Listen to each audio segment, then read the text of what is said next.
The more humanity strays from its origin, the more we deny our bond with nature, the farther from perfection we become. We are the only creatures on the planet that use symbols in reference to something else.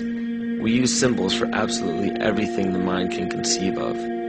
There is at least one word or icon or gesture to insinuate everything our five senses can detect and then some. But along with this beautiful gift comes a flaw.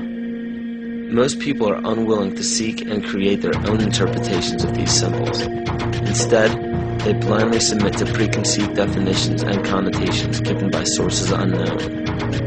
Because of this, many things have been predetermined in our understanding of life without our knowledge. Words can be perverted and used to manipulate rather than to inform. Symbols can be used to segregate rather than unite.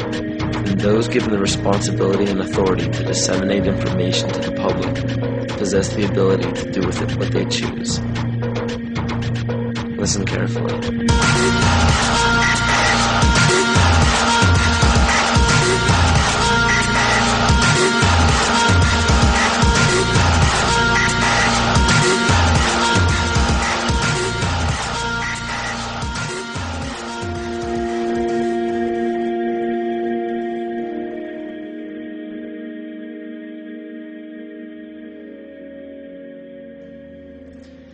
Every 26,000 years, our solar system passes through the 12 zodiac signs.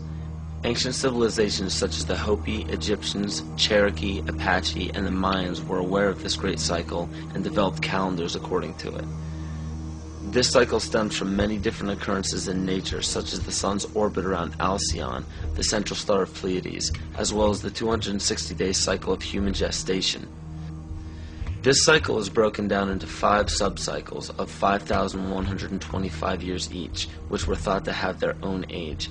The Aztec calendar or Mesoamerican sunstone depicted each cycle being destroyed by one of the 5 elements. The cycle we are currently in is the age of the 5th sun, 3113 BC to 2012 AD. More precisely, this great cycle ends December 21st, 2012.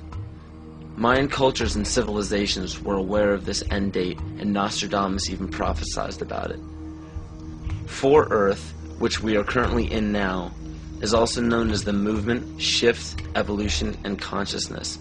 Living Maya timekeepers proclaim that the Earth has been through fire, earth, air, and water. The final element is ether, or center.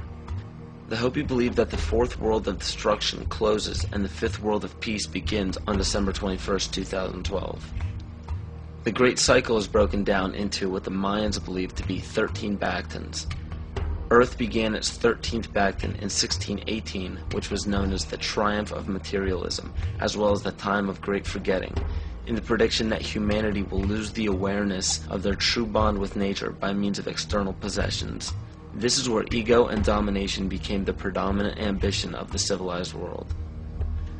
Not surprisingly, this time frame was precisely when the worldwide coordination of Pope Gregory XIII forced the 12-month calendar as well as the first mechanical clock onto indigenous peoples. This is what's known as the error in time.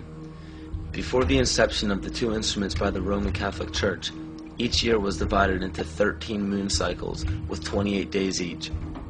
But the most detrimental part of these 2 instruments is the insinuation that time was something external, something inorganic and outside the body that we must watch and obey.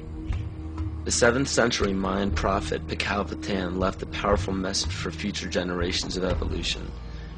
If humanity wishes to save itself from biospheric destruction, it must return to living in natural time.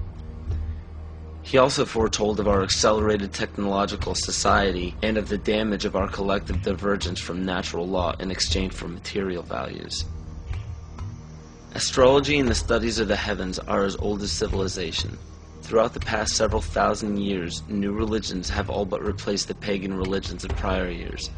Man has been so thoroughly fascinated with these objects in the sky that they formed constellations from them and applied stories to them. In Greek mythology, these were personified as the gods. We notice in the structures that still stand to this day that the most ancient of civilizations put forth more wealth, power, time, and effort into the locations of the stars than any other practice.